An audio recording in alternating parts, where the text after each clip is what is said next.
Hello and welcome everyone. Now, this game, Othercide, I'll quickly explain it. It's a PD, tile-based, turn-based RPG XCOM style game. I don't know half of what I said, but that's what this game is. Now, this game was said to be too hard, and it has a mechanic that people don't like, where you have to sacrifice your own characters to make the others live and strong. The others get a buff stat if you sacrifice someone to keep them alive or to heal them, I guess. But people are not happy. They get emotionally attached to fictional characters that don't have thoughts, being, soul, and they don't like it. They don't like to sacrifice imaginary beings that only exist in their head and in the computer. So this game is not for everyone. If you are emotionally attached to 2D fictional characters in video games and maybe anime, I recommend you seek a therapist.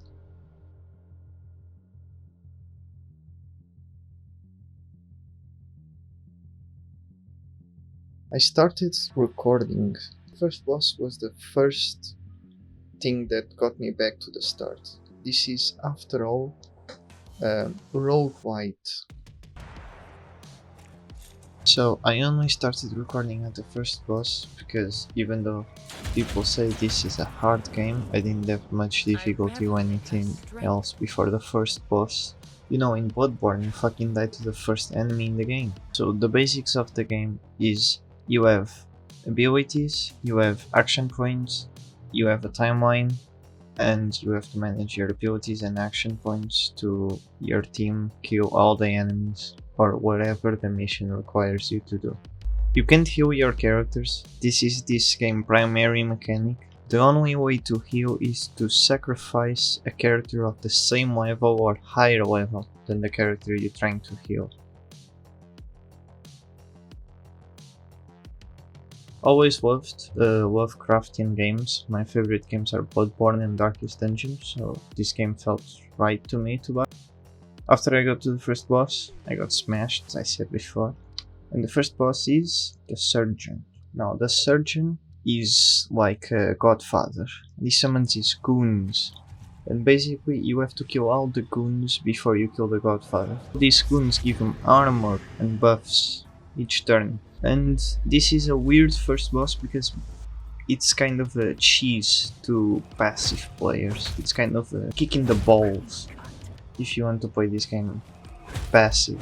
Even though after this boss, I don't think I ever was this aggressive in the game. But basically you have to rush the boss, you have to kill all the little goons, and then the boss pretty much opens up. He gets a few more moves, but after you kill his goons, it's pretty much in a weaker state and it's real easy to kill. This for me was one of the kind of like the prologue to the main game. You get to this boss, he kicks your ass, then you get back, you kill all his goons, you open him up, and the music just pops and opens up, and it's your time to shine. And this is the beginning of the game.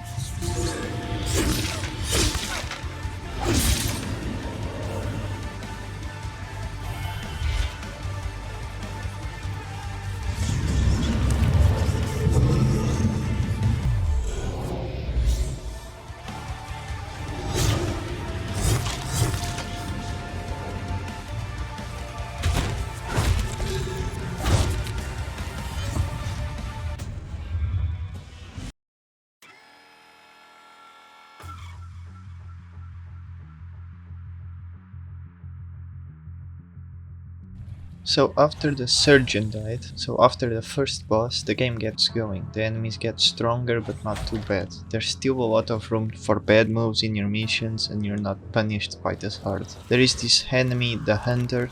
Really need to watch out about him for obvious reasons. There's these guys, Scavengers. These sneaky little rats are disgusting, squishy but very dangerous. They're fast. And these infected guys, these guys are a piece of shit. These guys are ranged, don't forget about that. And the larva. This enemy roots your guys. You're probably gonna notice him when you're trying to flee a mission. You get cornered, you get rooted, your daughters get eaten alive.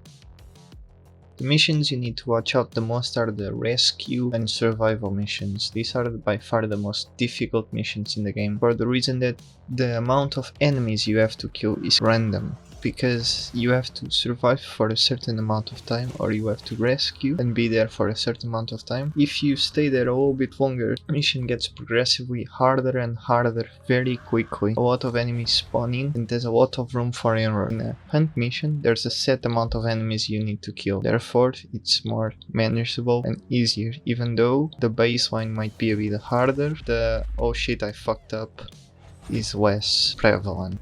The best missions are the rescue mission. You rescue a lost soul and bring him out. You can save him for cash, or you can sacrifice him for a token of resurrection. I recommend you always sacrifice him, because your best character will die, and when she dies, you need to bring her back to life to stand a chance. The best part about these games is the characters, the classes, the daughters. I have to say, as a greasy gamer, I prefer male characters, but I got too used to it. Though as a father experience, this game is very dark. The Blade Master, the Shield Bearer, and the Soul Swinger. The Blade Master is very squishy but deals a lot of damage. There is nothing wrong with this character, it sounds very fair and balanced. I hated it, she had no overpowered move that I found in her. Always sacrificed my Blade Masters, and I imagine this would also be the favorite character of Yasuo and Irelia mains in League, therefore I hate it even more. The Shield Bearer. This character is more balanced as well. It can attack not quite as hard as the Blade Master, but it can deal a lot of damage and defend herself very well, like survivability and reliability. The beginning was my favorite character. Now the best character is the Soul Swinger. The Soul Swinger is the best class. By far, no questions asked. Go ahead and leave this one if you disagree. I won't ever see that shit. I dare you. To explain again, Swinger is so good. I'll fast forward to the story, to the second boss, the Deacon, where I learn how to play the game properly. You're about to witness the Symphony of Death.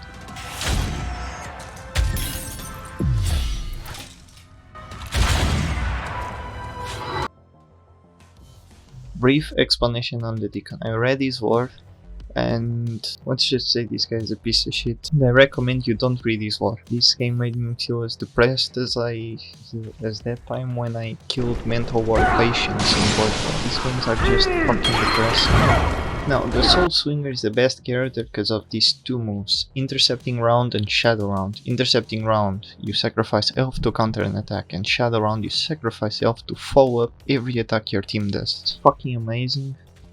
It deals so much damage, you can counter every attack. I would recommend you just play Soul Swingers. Except, well, there's a catch, but I won't tell you.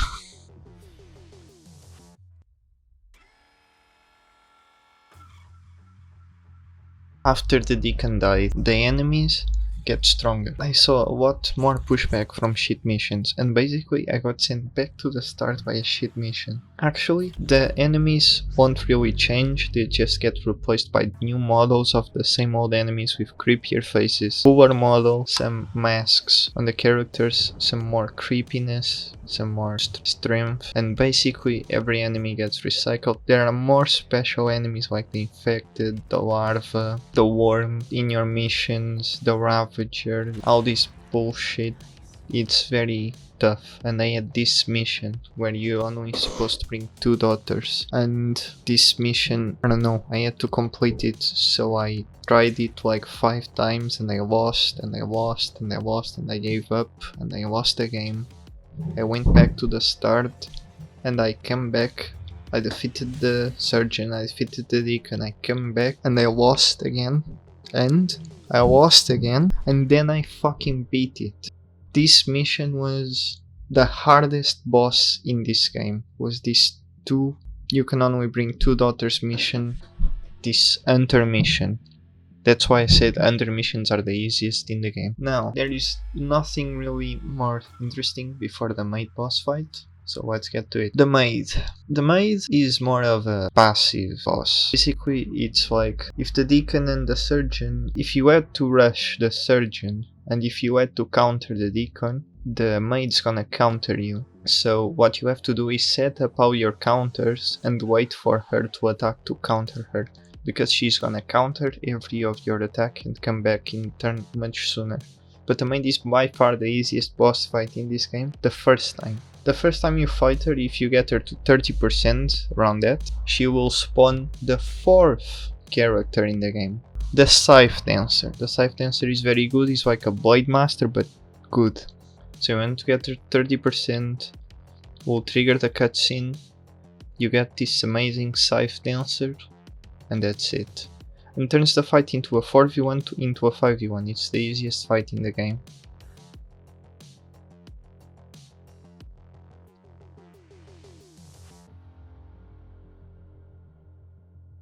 The child is the final boss, or is it?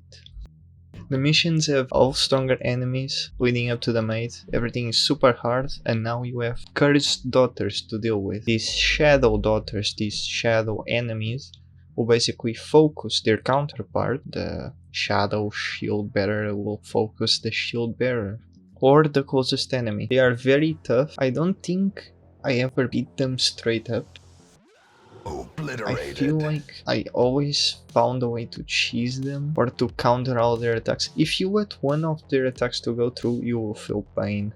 No, for the child. The child is my favorite boss in the game. The first time I went to it, I lost. And I had him at 100 HP, but I didn't find that footage. I don't know why. Maybe I'm just that of a sore loser. The second time I got to him, it's very interesting.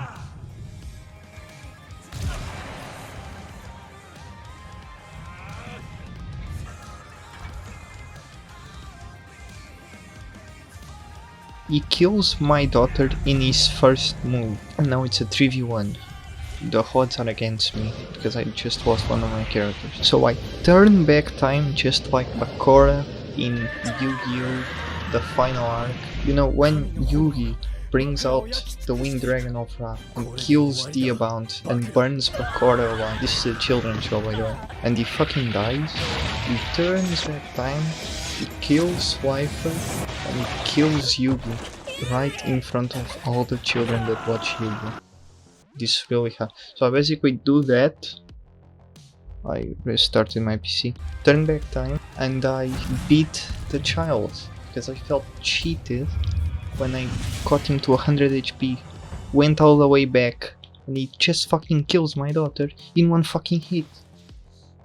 I'm not mad, I didn't cheat. Now the reverse analogy. You know, in Yu-Gi-Oh! After he finally kills Bakura, Bakura turns into fucking sand, and Zork still comes up. The final boss of Yu-Gi-Oh! Still comes up, Bakura fucking dies and Zork still comes up. Same thing with this game, the child fucking dies and Suffering still emerges. And now you have to beat this final boss, Suffering.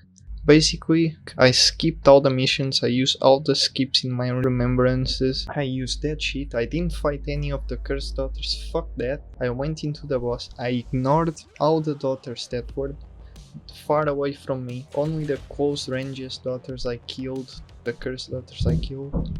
And I focused the egg, and at this time in the game I was so overpowered that I beat Suffering. I assume it's a hard fight, but the buffs they gave me were just too overpowered. The fight was not nearly as hard as the child. The child was my favorite boss, Suffering was a cool boss. Every boss in this game is cool in their own way. On my final notes, the looks. This game looks good, the realistic background and disgusting monsters kinda contrast with the more anime and bland faces of the daughters. Though the daughters have really cool clothing and weapons. There are only 4 colors in the game, grey, black, white and red. There's a lot of grey, black and white and very little red. The 3D models are good, a lot of work went into this game. I'll give it a 8.5 out of 10. The soundtrack felt very sad and depressing while playing this game sometimes. That the other times was hype as shit and it was very good. I say this game has a very good soundtrack, I'll give it a solid 8 out of 10. The atmosphere. Now, I would rate this along with the soundtrack, but I feel like the soundtrack doesn't need to be dragged down with the atmosphere. The atmosphere is very depressing, very horror. And all I can hear is the mother saying, remember, remember, remember. And I hate it. Contrast to Darkest Dungeon. Darkest Dungeon has an amazing voice actor in Wade Jr. Makes the game feel alive, makes your moves feel alive, makes you feel pumped when you kill an enemy, a very strong enemy, cornered when you're cornered down and your team is losing. This game doesn't have that. It has the mother and the enemies talking. The enemies bring it a little bit up, you hear the child talking, you hear the deacon, gets a little hype. You hear the mother, and the mother is a very boring character. It's a very sad mother. I'll give it a 6 out of 10, except for the child. I love the child character. I'll give the child 10 out of 10. Final score of this game, I'll give it an 8 out of 10. Buy it on sale for 15 bucks, or full price if you want to support indie studios. You can buy the soundtrack and art book separately. I'll link to that in the description in GOG and Steam. And if you have a PS4 or Xbox, fuck you. I'm not gonna link to all of that shit. Maybe I will. I don't know what to say more.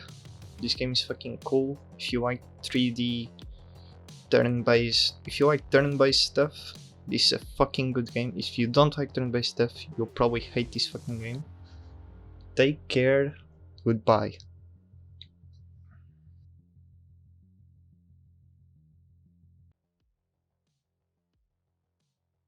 So, if you stayed till the end, this video took a fucking toll on me. It took a lot more time than it should to come out. My mental state deteriorated and got better, and now I'm much better. I'm seeking help and I'm feel much happier. If you made it to this far, if you liked the video, consider giving me feedback in the comments. It's always appreciated. If you like this, if you like anything, comment down below. It's good to interact. I'm very happy right now. Don't be too harsh and take care.